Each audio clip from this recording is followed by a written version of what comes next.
गुरुदेव को प्रणाम करता हूँ, माता जी को प्रणाम करता हूँ, यहाँ विराजमान विद्वानों को प्रणाम करके आप सभी साधकों के श्री चरणों में दंडवत प्रणाम करता हूँ। गायत्री परिवार जिस तरीके से विचार क्रांति का काम कर रहा है, वहीं से प्रेरणा प्राप्त करके गोमय परिवार के माध्यम से पिछले लगभग 6-7 महीने से एक पंचकुंडीय गोमय यज्ञ की श्रृंखला प्रारंभ की गई है। आप सबको बताते हुए मुझे हर्ष हो रहा है, उस 51 पंचकुंडीय यज्ञों की श्रृंखला के अंतर्गत आज हम यहाँ मुरलीपुरा के इस गायत्री चेतना केंद्र में 27वां यह कार्यक्रम यहाँ संपन्न कर रहे हैं। ईश्वर की कृपा है, अनथक रूप से निरंतर प्रत्येक रविवार को जयपुर शहर की अलग अलग कॉलोनियों में, अलग अलग बस्तियों में हम लोग जाते हैं और सनातन संस्कृति का जो विचार है, सर्वे भवन्तु सुखिनः सर्वे सन्तु निरामया सर्वे भद्राणि पश्यन्तु मां कश्चित् दुःखभाग् भवेत्, उसी विचार को आत्मसात करके जितना थोड़ा बहुत योगदान हमारा इस पर्यावरण संरक्षण के लिए हो सकता है, गौ संवर्धन के लिए हो सकता है, उस विचार को लेके और गोमय पंचकुंडीय हवन के माध्यम से इस विचार को अलग अलग स्थानों पर लेकर जाते हैं। गोमय परिवार के बारे में जिस तरीके से मैंने आपके समक्ष निवेदन किया कि ये संकल्प किया कि लगातार 51 सप्ताह तक प्रत्येक रविवार को पंचकुंडीय हवन करना है। जब आप अपने आसपास में हवन कुंड देख रहे हैं, उसमें आपको गोकाष्ठ दिख रही होगी। गोमय परिवार ने ये विचार किया कि बहुत सी संस्थाएं, बहुत से समाज, बहुत से लोग व्यक्तिगत स्तर पर और सरकारें भी प्रतिवर्ष लाखों करोड़ों पेड़ लगाते हैं, और जब प्रतिवर्ष करोड़ों पेड़ लगते हैं तो फिर तो पूरी धरती हमारे को वृक्ष आच्छादित दिखनी चाहिए। चारों तरफ कहीं भी प्रदूषण का नाम नहीं होना चाहिए। लेकिन फिर भी जब हम देखते हैं, प्रतिवर्ष हम समाचार पत्र पढ़ते हैं, टीवी में रिपोर्ट्स देखते हैं, तो हमारे को लगता है कि जंगल अभी भी कम हो रहे हैं, जिस तेज गति से बढ़ने चाहिए वो नहीं बढ़ पाए।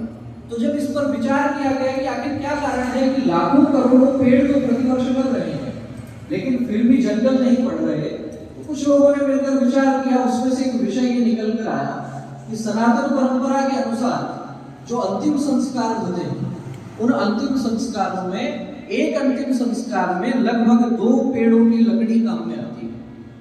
और एक अनुमान, एक रिपोर्ट ये कहती है कि भारतवर्ष में लगभग 1 करोड़ अंतिम संस्कार प्रतिवर्ष पेड़ों की लकड़ियों से होते हैं। अब यदि इस तरफ हम विचार करेंगे तो ध्यान में आएगा कि प्रतिवर्ष 2 करोड़ पेड़ तो केवल अंतिम संस्कार के लिए काट लिए जाते हैं। एक तरफ पेड़ लगा रहे हैं, दूसरी तरफ पेड़ काट रहे हैं।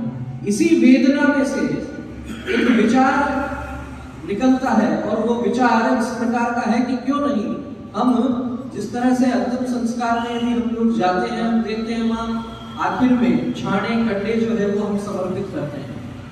क्या अंतिम संस्कार बिना लकड़ी के संभव नहीं है? इस पर जब विचार हुआ, बहुत लोगों ने प्रयोग भी किए और केवल गोबर से या गोकाष्ठ से अंतिम संस्कार करने प्रारंभ किए गए। कुछ तकनीकी समस्याएं आई, उनका निराकरण करने के लिए गोमय परिवार ने गोमय समिधा के नाम से एक विशेष प्रकार की लकड़ी का निर्माण किया। उस गोमय समिधा में, उस गोकाष्ठ में देसी गोमाता का गोबर, थोड़ा एग्रीकल्चर वेस्ट और थोड़ी हवन सामग्री, ये सब मिला के एक विशेष प्रकार की लकड़ी का निर्माण किया गया। और हम कहते हैं कि इस गोकाष्ठ के माध्यम से अंतिम संस्कार नहीं, अपितु वो भी अंतिम हवन का कार्यक्रम होता है। जब व्यक्ति जीता है तो किसी से कुछ उधार लेता है तो वापस लौटाता है, लेकिन आप कल्पना कीजिए जब व्यक्ति परम धाम को जाता है, उस समय 2 पेड़ों का कर्ज लेकर जाता है। या तो अपने जीवित रहते हुए वो व्यक्ति 20 पौधे लगा के उनको वृक्ष जैसा बड़ा करके जाए, और या फिर उसके साथ में हम ये प्रयोग करें धीरे धीरे कि जहां जहां लकड़ियां जलाई जाती है चाहे वो हवन के कार्यक्रम हो सकते हैं, ग्रामीण क्षेत्रों में यदि जहां अभी गैस नहीं पहुंची है वहां चूल्हा जलाने के लिए लकड़ी काम में ली जाती है, अंतिम संस्कार के लिए है, अनेक फैक्ट्रियों में काम में ली जाती है, वहां गोकाष्ठ का उपयोग हो सकता है क्या? इसके दो बड़े प्रभाव रहेंगे। एक तो यदि मैं ये नहीं कहता कि 100% बदलाव होना संभव है, बहुत कठिन काम है। हम कहते हैं हम केवल 25% तक भी यदि पहुंच जाएंगे, 25% तक भी पहुंच गए तो कल्पना करके देखिए 50 लाख पेड़ हम प्रतिवर्ष बचा लेंगे। और दूसरी तरफ देसी गौ माता के गोबर से बना हुआ गोकाष्ठ बिकने लग गया है। अनेक स्थानों पर होलिका दहन के कार्यक्रम भी होने लगे हैं। अभी तक लोग गौ माता को केवल दूध, दही, घी, छाछ इनके लिए ही रखते थे। अब जब देसी गौ माता का गोबर भी 10 रुपए किलो, 15 रुपए किलो बिकने लग गया है, तो निश्चित रूप से हम कह सकते हैं कि जिस गाय को हमने मां कहा है वो गौ माता संपूर्ण चराचर जगत का पालन पोषण करने में सक्षम है। विचार है कि हम अपने घर में नित्य प्रति किसी न किसी एक गव्य का पालन करें, एक गव्य का उपयोग करें। वो देसी गौ माता के गोबर से बनी हुई धूप बत्ती हो सकती है, गोमूत्र से बना हुआ गोनाइल हो सकता है। यदि गौ माता का दूध घर में आ रहा है तब तो कोई दिक्कत ही नहीं है, बहुत ही अच्छी बात है। अमृत है, घी है, छाछ है। यदि हमने गौ माता के गव्यों को मान देना प्रारंभ कर दिया तो गौ माता दयनीय नहीं अपितु महनीय बन जाएगी। और जब हम सनातन परंपराओं में भगवान की पूजा करते हैं तब मैं कहना चाहता हूं, अभी पूजा में भी जिस तरीके से पृथ्वी का पूजन किया गया, कलश का पूजन किया गया, दीप पूजन किया गया, वास्तव में भगवान क्या है? भगवान शब्द जो है वो 5 अक्षरों से मिलकर बना है। वैसे भूमि, वैसे गगन, वैसे वायु, ऐसे अग्नि और वैसे नीर। ये जो 5 महाभूत हैं वास्तव में सच्चे अर्थों में ये ही भगवान है। इनमें से एक भी यदि नहीं होगा तो जीवन संभव नहीं है। हमारे महापुरुष कहते हैं यत पिंडे तत् ब्रह्मांडे, जो इस पिंड में है, इस शरीर में है, वही ब्रह्मांड में है। ब्रह्मांड की रचना, सृष्टि की रचना इन 5 महाभूतों से हुई है। इसलिए सनातन परंपरा कहती है कि इन 5 महाभूतों का पूजन करना चाहिए। और इनकी पूजा करने का मतलब क्या है? पू यानी पूरी और जा यानी जानकारी।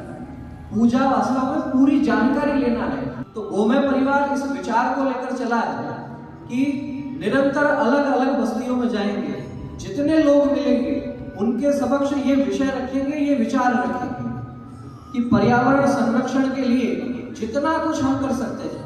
क्योंकि हमने कहा है मानव पशु तरु गिरी सरिता में एक ब्रह्म को पहचाना है। हमने ईश्वर को देखा है इन सब चीजों में, इनका दुरुपयोग नहीं कर सकते। तो गोमय परिवार ने ये विचार किया, ये संकल्प लिया कि स्थान स्थान पर जाएंगे, जितने लोग मिलेंगे उनसे इस विषय में चर्चा करेंगे। आप पेड़ पौधे लगाइए, बहुत अच्छी बात है, लोगों को प्रेरित कीजिए, और भी अच्छी बात है।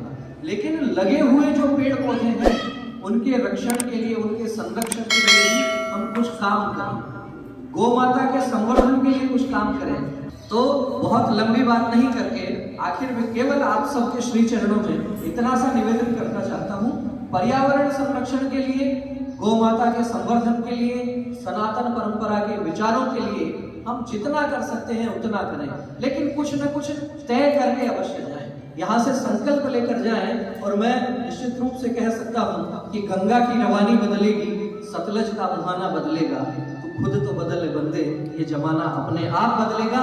बहुत बड़े परिवर्तन हम सब इसी शरीर से, इन्हीं आंखों से, याची दे ही याची डोला, इन्हीं आंखों से देखने वाले हैं। आवश्यकता है अपनी अपनी भूमिका तय करके निभाने की। बहुत बहुत धन्यवाद। जय भारत, जय श्री राम।